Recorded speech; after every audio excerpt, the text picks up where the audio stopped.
Bismillah ar-Rahman ar-Rahim. The topic of today's lecture is inflammatory bowel disease. My name is Professor Khalid Rashid. I am from the Department of Surgery, JPMC. Now you can see that when we talk about inflammatory bowel disease, there are two diseases which come to our mind: ulcerative colitis and Crohn's disease. And since the incidence of these diseases uh, is not very high in this part of the world. Therefore, we don't see enough patients of ulcerative colitis or Crohn's disease. Also, usually we don't see it. Um, uh, when it comes to it comes in our attention over here.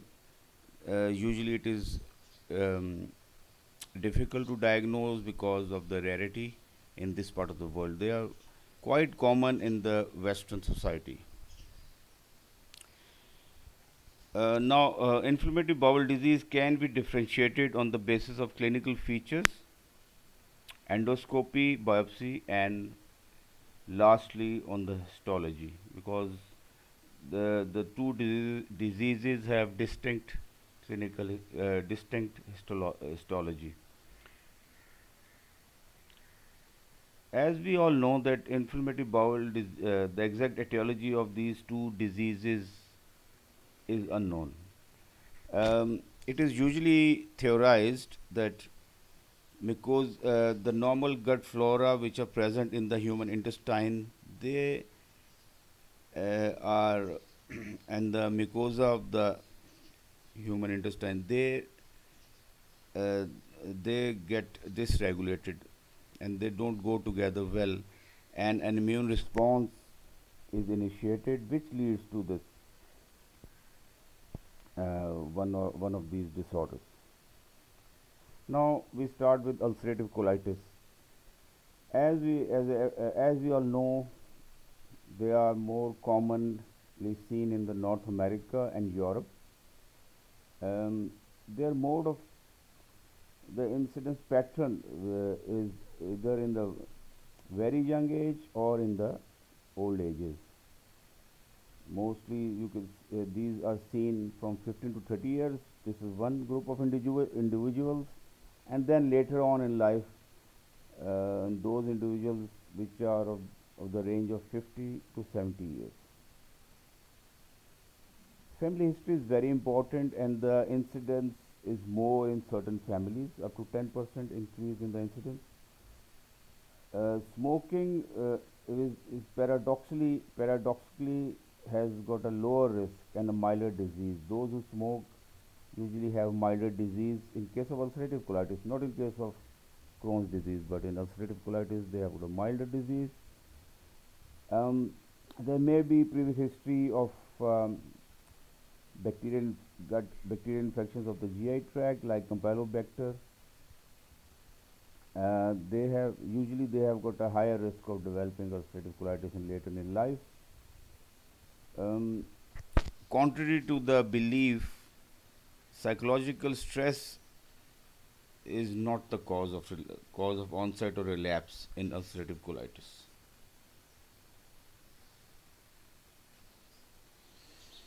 How do they present? Commonly, they can present as a usually as a diarrhea, urgency of the stool, pain, painful, painful defecation, bleeding, or abdominal pain. They can present bleeding usually in severe cases. Usually, they present with frequency of diarrhea and urgency.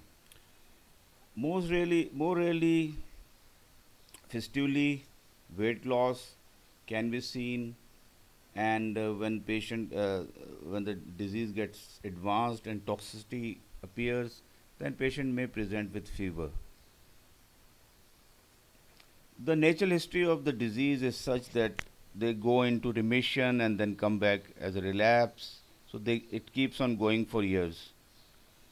When we classify the disease, Montreal classification is used, And you can see here from S0 to S3, you can see S0 means there are no symptoms, while S1 milder symptoms, and you can see they are related to the number of stools per day. If 4 or less, they are called mild and they are labeled at S1. When the frequency of stools becomes more than that, it categorizes as 2. And when 6 or more stools, bloody stools, pulse rate which is more than 90 beats per minute, temperature which increases, and ESR of greater than 30. If these parameters sets in, then we can label this disease as severe form, which is S3. So from S0 to S3, depending upon the frequency of stools and presence or absence of toxicity. Apart from intestinal symptoms, ulcerative colitis also has extra intestinal manifestations.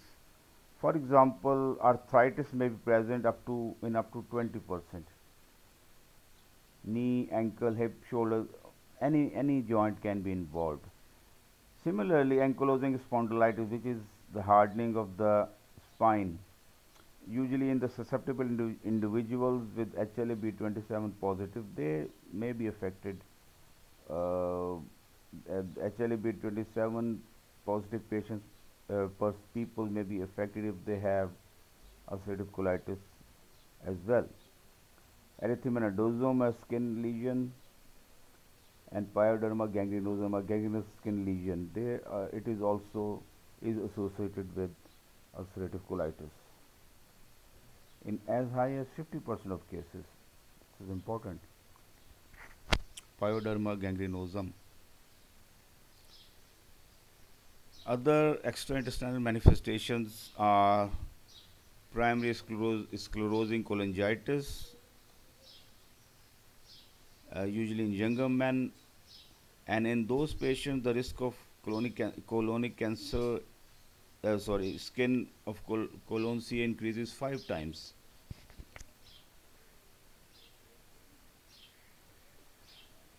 It means that if sclerosing cholangitis is present concomitantly with ulcerative colitis, the risk of colonic cancer gets 5 times higher than when ulcerative colitis exists alone in a person. Um, Diagnosis. Based on clinical symptoms confirmed by objective findings from endoscopic and histological examination,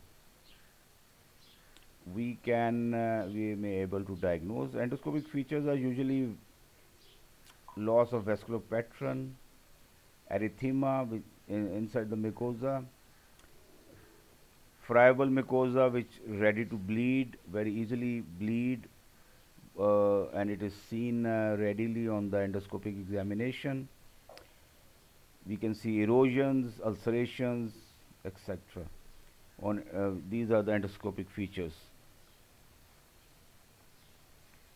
Um, Astrologically, when we take biopsy, and the astrological features are that the mucosa is full of crypt abscesses, infiltration of lamina propria with plasma cells, which are the inflammatory cells, eosinophils, lymphocytes, and mucin depletion in those areas. So this is a very characteristic feature, histological feature of ulcerative colitis.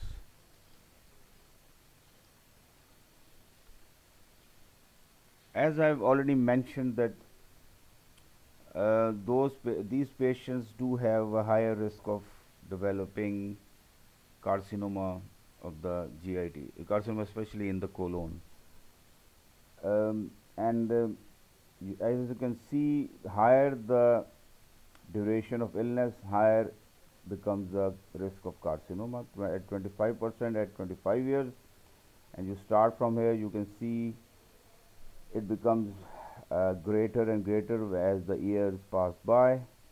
and up to 65% where the disease is of 40 years duration. It's a very high risk.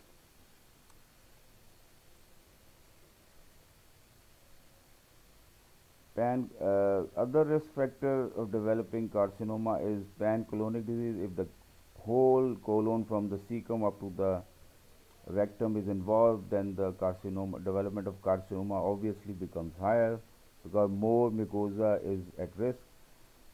And third factor is if the disease does not go into remission and reactivation, it continuously keeps on going like that. A continuous disease is also a greater risk for carcinoma. And then lastly, the severity of inflammation, which obviously suggests that as the inflammation is higher, the risk of dysplasia is also higher.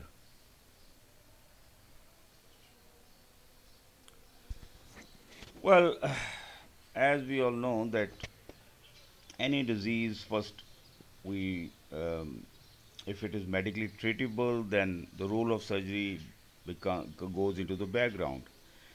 The all the any disease which can be controlled with medication, obviously surgery does not comes in. Only when the medical treatment fails or the emergency sets in, then the role of surgery comes in. So initially, we have a variety of medications which we can use. For example, aminosalicylates, the first group, a very popular, sulfasalazine, mesalamine, and what they do is they block the cyclooxygenase and lipoxygenase pathways of the arachidonic acid metabolism, therefore leads to lesser number of inflammatory metabolites of arachidonic acid. The toxicity of these medication is first of all nausea and agranulocytosis, means decreased number of granulocytes in the blood. So aminosalicylates is the first line treatment of ulcerative colitis. Then there is a role of corticosteroids like prednisolone, and it, as you know, corticosteroids are anti-inflammatory, and they block the phospholipase A2 pathway, and thereby decreasing the prostaglandins and leukotrienes, which are inflammatory molecules. Corticosteroids not only can be given orally or intravenously, but can also be administered parectally with lesser side effects, lesser systemic effects. Apart from aminosalicylates and corticosteroids, a third type of medication is immunomodulatory agents. These are the agents that modify the immune response, and you can see that azathioprine that inhibit the proliferation of T and B lymphocytes, thereby decreasing the cellular immunity. Cyclosporin, which inhibits interleukin 2 gene transcription, and again it has got the same effect. So these are immunosuppressive agents, and you can also see that these two drugs they are also given in organ transplant patients to suppress the immunity. So these immunosuppressive agents are also effective in the medical treatment of ulcerative colitis. Now, surgical treatment. When the medical treatment fails for one reason or the other, mostly then the role of surgery sets in, and approximately 20 to 30% of patients, up to one third of patients, may have surgery at one time or other in their life. The situations are categorized into three categories: emergency, urgent, and elective. Emergency is those patients where life-threatening complications of ulcerative colitis sets in, and obviously they are not responsive to the medical treatment. Emergency situations are like patient is bleeding profusely from rectum, which is one of the complications of ulcerative colitis, or sometimes patients go into toxic megacolon, or sometimes they may go into perforation. So these are the emergency situations where the only treatment left is to do some sort of surgical procedure. Then there are urgent patients who urgently need some sort of treatment. It again is those patients, set of patients who have pancolitis with severe inflammation, and they need, and their medical treatment has been failed, and they also need some sort of surgery where you have to remove that segment, or sometimes you have to remove the total colon, total proctocolectomy. And the third category of patients who are selected for surgery are the elective patients. And again, with the longer duration of medical treatment, and the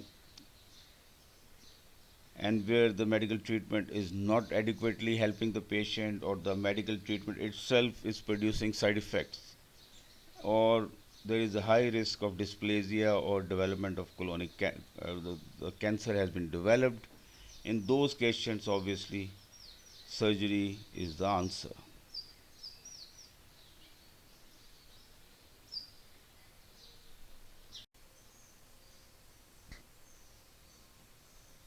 So, what type of operations are done in case of ulcerative colitis? First of all, the minimum is the segmental colectomy, depending upon the involvement of a segment. So the involved segment is removed, and then you have to make some sort of either end-to-end anastomosis or a temporary diversion. Second operation, which is indicated in this disease, is abdominal colectomy with ileorectal anastomosis. I have already mentioned in certain very widespread disease in certain individuals, the whole colon up to the rectum is involved, and obviously the medicines are not effective in such individuals, and patient this problem leads to anemia, malnutrition, hypoproteinemia, and all sort of other problems associated with it.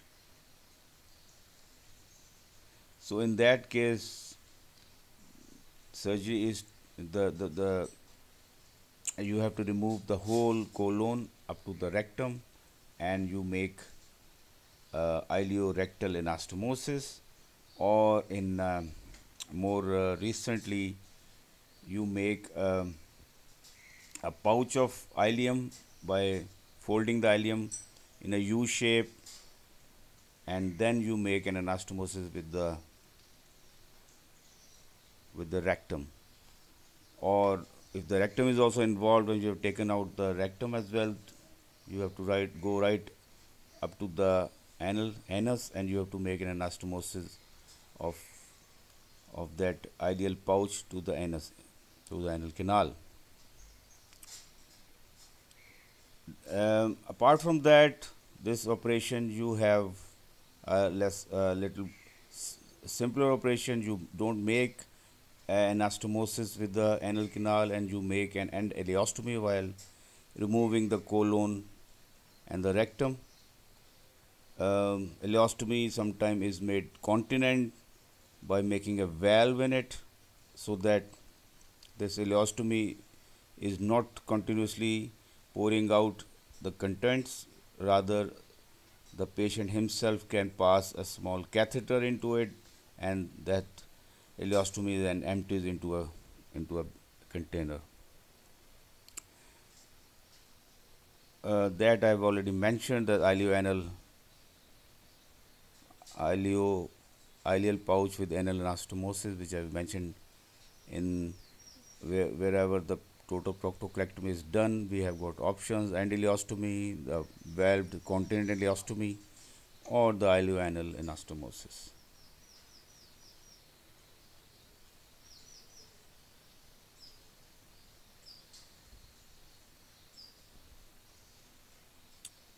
How can we prevent? The prevention, as is the old saying, that prevention is better than cure. So any disease which exists, our number one aim of a doctor is how can we prevent this disease to happen. So number one, ulcerative colitis patients at increased risk of colorectal cancer, we already know that, we have already mentioned. To screening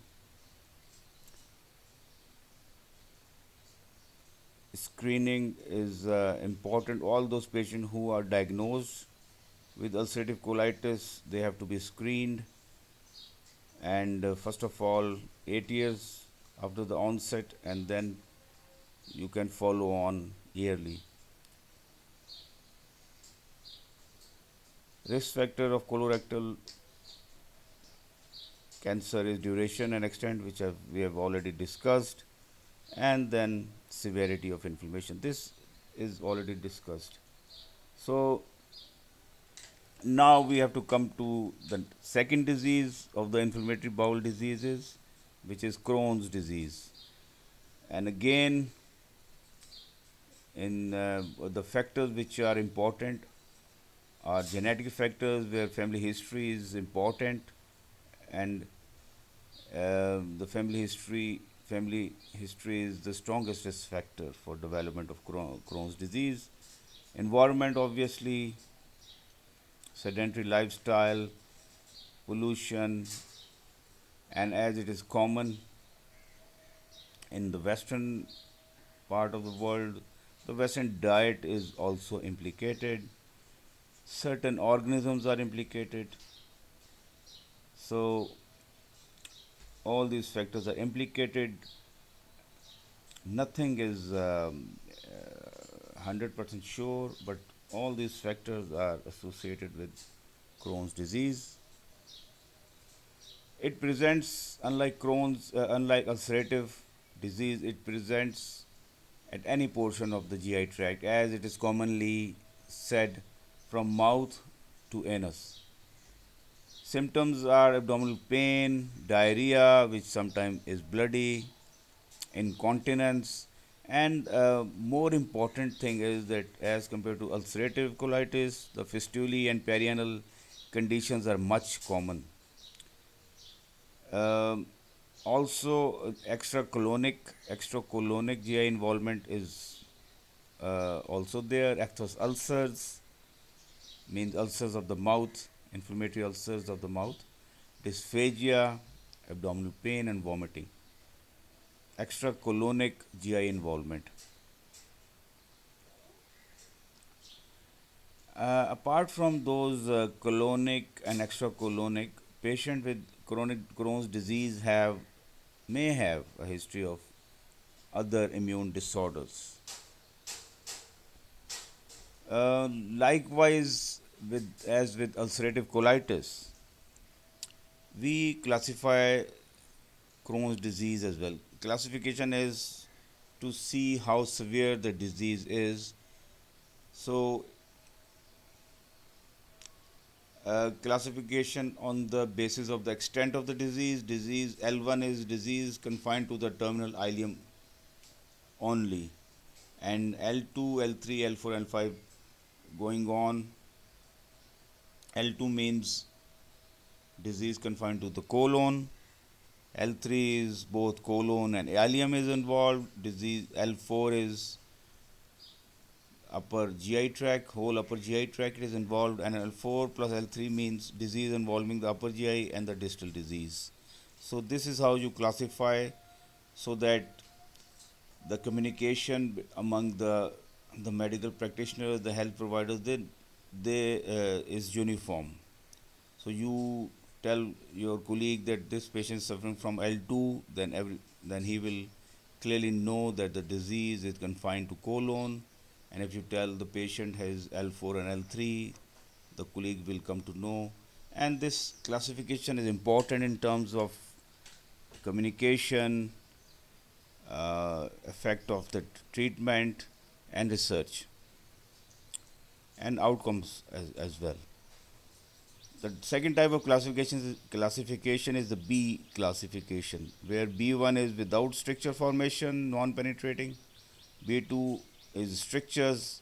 I have to mention that this Crohn's disease is more prone to stricture formation because relative as comparing the ulcerative colitis, Crohn's disease has inflammation spreading in the all courts of the GI tract, from the mucosa to the serosa. All courts may be involved. Ulcerative colitis, on the contrary, is the disease of the mucosa and seldom go beyond that. But Crohn's disease is through and through all court disease. So stricture is more common, much more common than the ulcerative colitis. So from B1 to B3P. B3P means perennially involving, a perennially penetrating disease. So this is how you classify. Diagnosis is based on history, findings, clinical findings, and objective findings by the laboratory studies. As with ulcerative colitis, we also have to rule out here as non-infectious cases like irritable bowel syndrome, which sometimes have similar symptoms, and an infectious diseases like Yersinia enterocolitis, that may mimic Crohn's disease.